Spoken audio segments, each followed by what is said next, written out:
na tumefika mwisho, tumefika naye Mwenyezi Mungu na ametuongoza kwa kutujibu katika yale ambayo tulikuwa tukimuomba. Ambao tulimuomba msimu huu kwa upande wa ligi kuu ya NBC.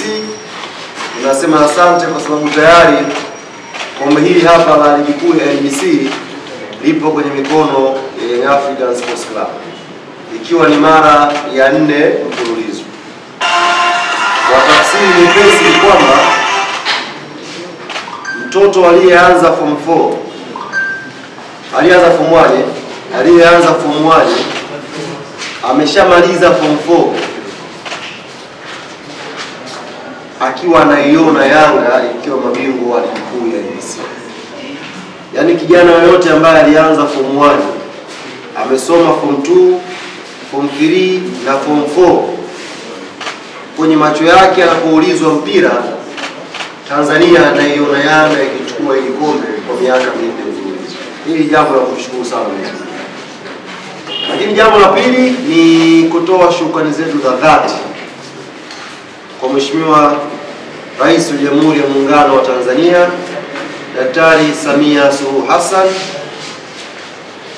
Naweza mkao mnajiuliza kwa nini tumemweka namba 2 Mheshimiwa Rais na kumpa shukrani. Baada ya Mwenyezi Mungu tunasema tumshukuru Mheshimiwa Rais kwa sababu kitendo cha taifa letu la Tanzania, amani kutawala, uungwana kuwepo, utulivu kushamiri, umefanya mchezo wa mpira wa miguu unachezwa kwa mafanikio makubwa. Na sisi katika kipindi hiki cha Mheshimiwa Samia akiwa anaongoza taifa letu, kama club tumepata bahati ya kuwa na mafanikio mengi. Kwa tunaamini utulivu wa taifa letu, usalama ambao unapatikana ni chachu ya mafanikio ya kimpira kwenye nchi yetu, lakini pia kwa klabu yetu ya Young Africans. Kwa tunamshukuru sana Mheshimiwa Rais kwa sababu mambo angekuwa hayakaliki hapa Tanzania, leo hii ubingwa huu wa NBC tusingekuwa nao hapa klabu. Lakini mambo yanakwenda salama, nchi imetulia, nchi ina furaha, na ndio wananchi tunafanya kazi yetu kwenye pitch kupambana kupata matokeo mazuri. Kwa hiyo hili kombe pia ni zawadi kwa Mheshimiwa Rais wa Jamhuri ya Muungano wa Tanzania Daktari Samia Suluhu Hassan.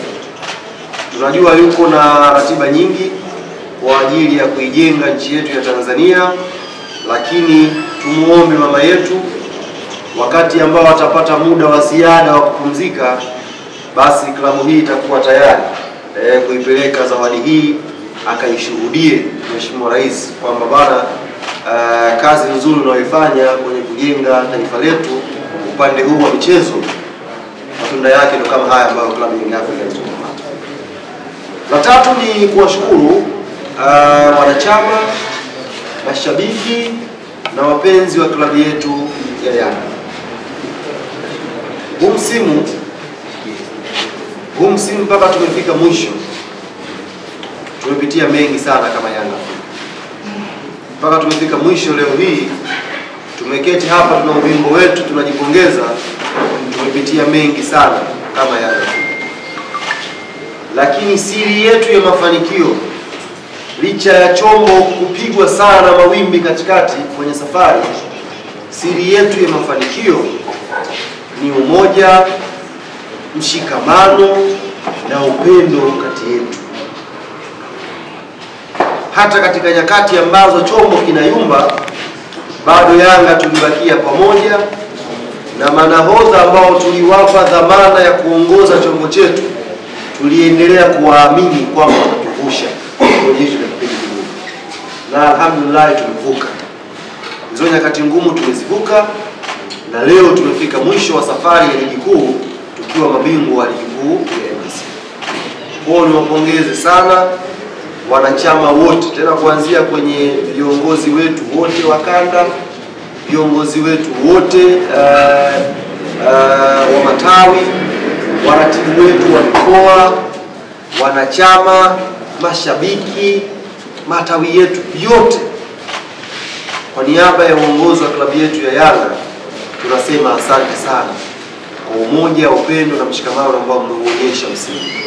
Baadaye kidogo hapo nitawaeleza, nitaingia ndani kidogo kueleza Kwa nini nawaambia katikati ya safari chombo kilikuwa kinapigwa na mawimbi, kinayumba namna hii, lakini bado tulisalia kwa imara na upendo na tukavuka, na leo tunasimama kama championi wa ligi ya Tanzania kwa mara ya 4 mfululizo. Shukrani ya kipekee iende pia kwa benchi letu la ufundi, kwa wachezaji wetu kwa kazi nzuri ambao wameifanya msimu huu kuhakikisha wanavuja jasho, na ilipostahili damu kumwagika walimwaga, kwa sababu waliumia, walihatarisha usalama wao kwa ajili ya kuhakikisha wana Yanga tunapata furaha.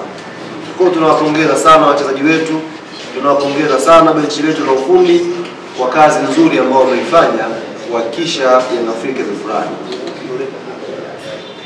Mwisho kwenye shukrani, tunawapongeza pia timu zote 14 ambazo zimeshiriki ligi kuu msimu huu. Sisi Yanga na hizo timu 14 ambazo zimeshiriki, tunawapongeza sana. Mmetupa ushindani mkubwa, mmetupa changamoto nzuri, na hakika mmeifanya ligi yetu imepanda kiwango. Kwa sisi Young Africa tunawashukuru timu zote 14 ambazo tumeshiriki nazo ligi msimu huu. Lakini kwa kipekee tusiache kumshukuru Aviola. Tunamshukuru sana Aviola kwa ubabaishaji, udanganyifu, propaganda za hapa na pale hazikwenda bure. Zilitufanya tuwe macho na sisi tupambane. Tutawaibia siri kidogo leo ndugu zangu. Siku moja Aviola walikuwa wanazungumza, sio baada ya mechi gani, walikuwa wanazungumza bila hofu na mashaka yoyote. Nafikiri kwa KMC pale, msemaji wa Aviola akasimama akasema tunacheza mechi za Yanga. Kumbuka, bila mashaka yoyote msemaji wa Aviola akasema tunazicheza mechi za Yanga. Ile kauli ndugu zanguni ndio iliamua hatima yao msimu huu, kama mlikuwa hamjui. Yaani kilichowaponza au kilichomponza Aviola msimu huu ni mdomo wake. Baada ya kutamka hadharani kwamba anacheza mechi za Yanga, sisi Yanga tukajiuliza, anachezaje mechi zetu? Anacheza kivipi? Ana nguvu gani huyu wa kusimama na kusema kwamba anacheza mechi za Yanga? Anajiamini nini? Kiburi chake ni kipi Aviola? Pale na sisi tukaweka mguu chini, tukakubaliana kwamba ukiwa wanasema Waswahili, ukiwa mvuvi wa pweza unakutana wapi? Mwambani. Sasa mwisho wa msimu umefika. Furaha yetu Yanga sio tu kuchukua ubingwa.